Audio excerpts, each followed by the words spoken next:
A oposição da Câmara dos Deputados traz à nação brasileira um alerta urgente sobre o estado de exceção que se instala silenciosamente, mas a olhos vistos em nosso país. O Brasil está vivenciando um preocupante processo de erosão de suas instituições e de ataque sistemático às liberdades individuais e coletivas. A censura, a perseguição política contra aqueles que ousam discordar do establishment é flagrante. Jornalistas, influenciadores, políticos e cidadãos em geral, alinhados à direita, têm sido alvos de medidas autoritárias que violam princípios fundamentais da Constituição Federal e tratados internacionais de direitos humanos. A liberdade de expressão, pilar de qualquer sociedade democrática, está sendo esmagada por decisões arbitrárias, censura prévia e prisões políticas que se tornaram instrumentos para calar vozes dissidentes. Isso sem contar os sem números de abusos contra as leis vigentes, com prisões sem fundamento jurídico idôneo, como no caso de Felipe Martins, preso por uma viagem jamais feita. A imprensa livre, que deveria ser um escudo contra o abuso de poder, tem sido alvo de tentativas de silenciamento por meio de processos judiciais seletivos, bloqueio de contas bancárias e remoção forçada de conteúdos críticos ao governo e ao sistema judiciário.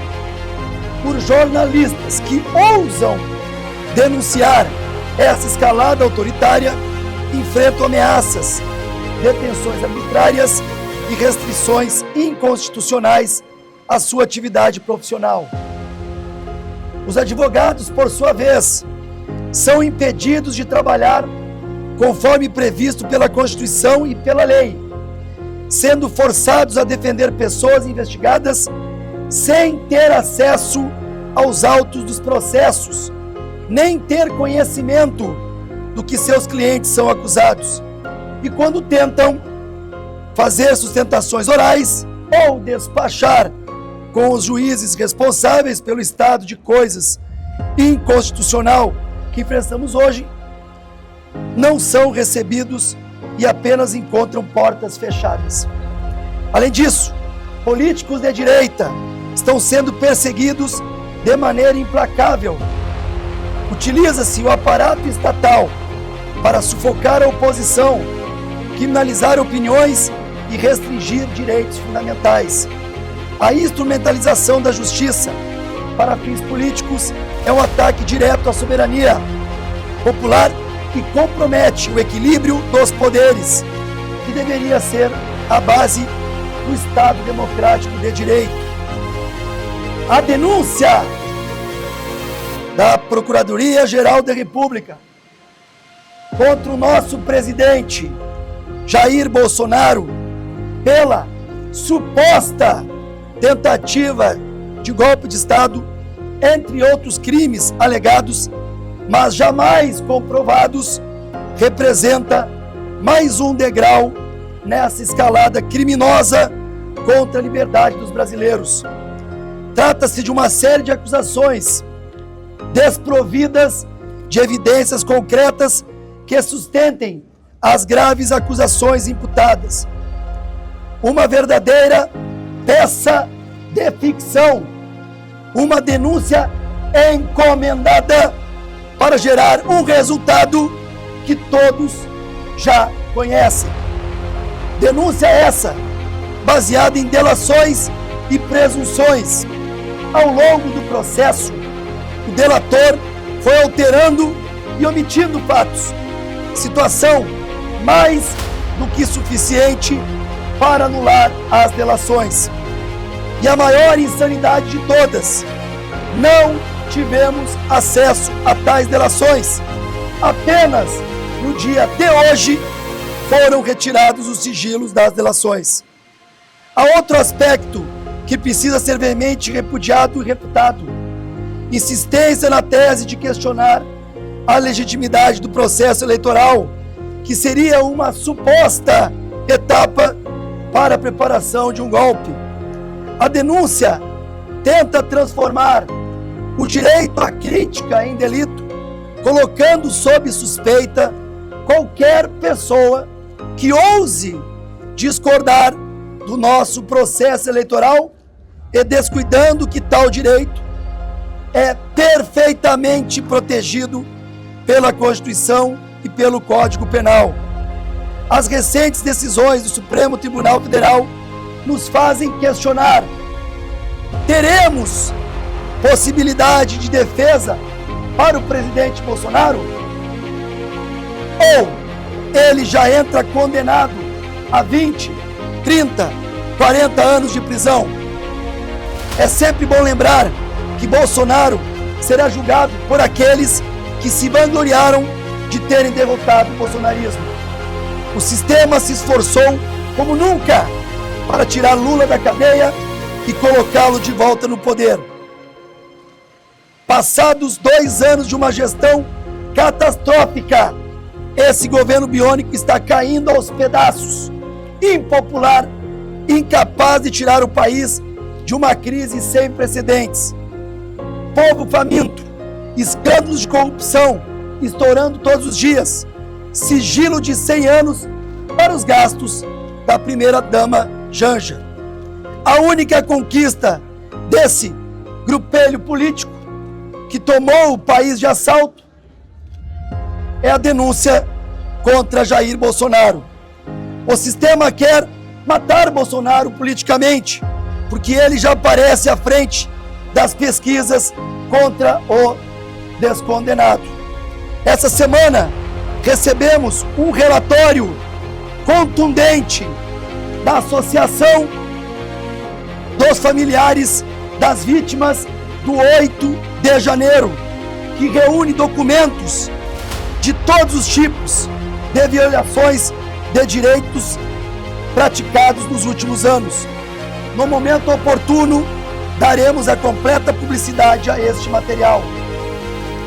Aqui bem próximo da Praça dos Três Poderes, centenas de pessoas nos trazem relatos de maus tratos de toda espécie e seus advogados afirmam que estão sendo cerceados nas prerrogativas. Precisamos esclarecer o que as pessoas dizem que está acontecendo dentro dos presídios, por exemplo. Uma pena que hoje, para alguns setores da OAB, as tais prerrogativas só existam para quem defendem o outro lado do espectro político. O Estado brasileiro mantém centenas de presos políticos e segue a caça de outros tantos. Diante desse cenário, não podemos nos calar. É nosso dever denunciar ao mundo o que está acontecendo no Brasil. Apelamos às organizações internacionais de defesa dos direitos humanos, à imprensa independente e a todas as nações que prezam pela democracia para que voltem seus olhos ao nosso país e pressionem as autoridades responsáveis. O momento exige coragem e união.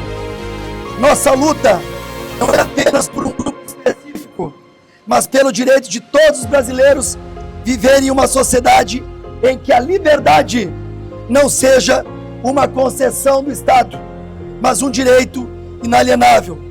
Hoje, a perseguição é contra a direita conservadora. Amanhã, quem será o próximo? Esse autoritarismo, esta ditadura constitucional que se instala sob o disfarce da legalidade, precisa ser parada.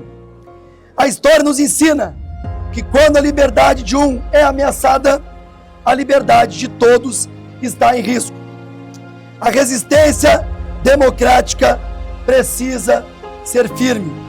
Exigimos os fins das perseguições políticas, a restituição das liberdades individuais e a garantia de um país onde a pluralidade de ideias seja respeitada. Não permitiremos que o Brasil se torne refém de um aparato estatal totalitário repressivo e opressor, e que a minoria de poderosos coloca a maioria desamparada de joelhos.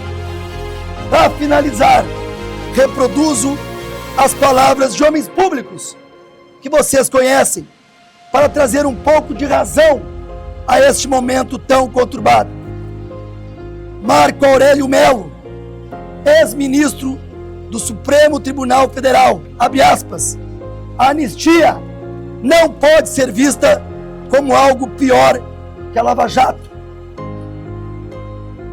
Marco Aurélio de Melo, ex-ministro do Supremo Tribunal Federal, eu continuo na tecla inicial, onde há a competência do Supremo Tribunal Federal em julgar um ex-presidente da República. Ministro José Múcio Monteiro, do governo Luiz Inácio Lula da Silva. Nunca houve ameaça de golpe.